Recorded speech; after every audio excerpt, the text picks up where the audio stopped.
I'm Chad Patton. I'm with the Literacy Center of West Michigan, which has been an institution here, started as the Kent County Literacy Council, but then morphed into the Literacy Center for 30 years. And a part of that has been the Customized Workplace English program, which began in 2001. And so I direct that program, and we offer a couple of different services. I really separate them into two different services. We have post-employment ESL and literacy services, as well as pre-employment ESL and literacy services. So the cool thing about Customized Workplace English is, and I can say this because I didn't think of the program, I just lead it, it was a pretty innovative program in the way that we created and continue to create a curriculum, an ESL curriculum for employees that's based off of what the employee does in a day-to-day basis. So we offer classes at work sites and during flexible hours. So, I'll give an example. Tomorrow morning, we're going to be testing at 5 a.m. at a construction site, and that's something that I don't usually wake up that early.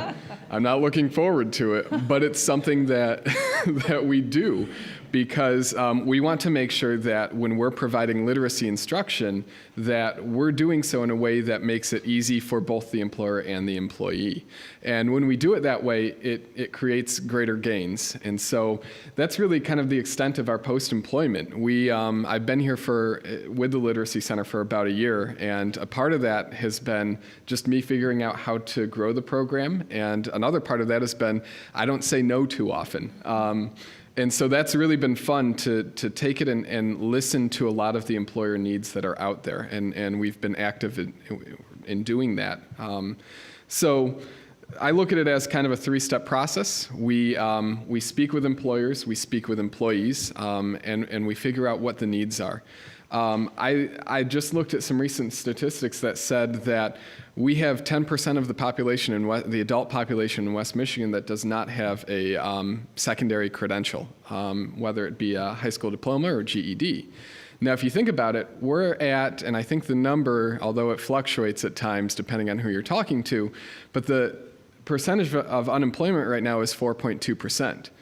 If you kind of take that number and think about that gap between 4.2 and 10%, there's a big chance that in a lot of different professions right now, you have a few different people who do not have a high school diploma. And then we have to start considering, well, what are the competencies that we really need within different places of business? And so what we do is we create that baseline, and we actually get good numbers on what people's literacy levels are in listening and reading. And we take those numbers and we talk to people and we figure out how can we create a curriculum on site that both improves their literacy, that improves the safety on site, that potentially improves the process of their work, and also improves, gets rid of wastefulness and improves retention as well. One of those things where if you're investing in your employees, they're going to stay. And so we deliver the class, and then we also provide a report at the end. So that's one of the things we do, but we also offer, like I said, we've been growing our post-employment quite a bit. We've been starting to offer customized literacy assessment. We work with the National Career Readiness Certificate and Work Keys. And then one other thing that we're looking to pilot in 2017, which is coming up, is we want to do customized Spanish lessons we heard a lot of feedback from a lot of different employers that their native speakers of English, usually at mid-level positions, are interested in learning Spanish because a lot of the employees we work with speak Spanish. So that's post-employment, and then I'm going to talk a little bit about our pre-employment. We also receive a WIOA grant from the state of Michigan, and it's federal. We get a WIOA grant to offer integrated EL civics instruction, which is ESL instruction that combines civics as well as workplace readiness.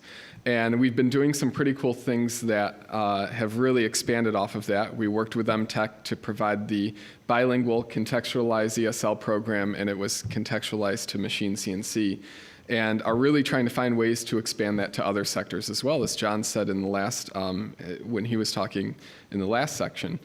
But we've also done a lot of different things with churches to provide literacy instruction to pre-literate individuals. And we're also looking at more opportunities to really work and provide and streamline more individuals into the workplace and provide them literacy that not only addresses what their current needs are, which is probably literacy instruction, but to also provide literacy that gets them a job and sets them up to find some employment. So I'll end with this. I worked at Bogey Lake Greenhouse when I was in high school, and this was a greenhouse that it had a lot of diversity there. And when I was in high school, I took Spanish classes. I got my major in Spanish, and I have to say that there can be a pretty big disconnect between the people who are hired to work there and the people who hire them. And I remember when the owner of the business would try to communicate to a few different Spanish-speaking people there and would finally look at me and say, "Can you translate?" Now imagine if you have to have directions vetted to you as an adult through a high school kid. It's a little bit dehumanizing. And so we're working on a few different things to talk about that and to give some data around that. I look at Carrie Link and say, she's got great data. And we're working on moving toward that, but it may take a while. And in your packets, I've got some data on retention, and we've also seen great gains recently from a lot of our classes. In fact, those who pre-tested and post-tested had a 97% gain in their literacy. So I know it works, and we're here to provide either pre or post-employment services. So thank you.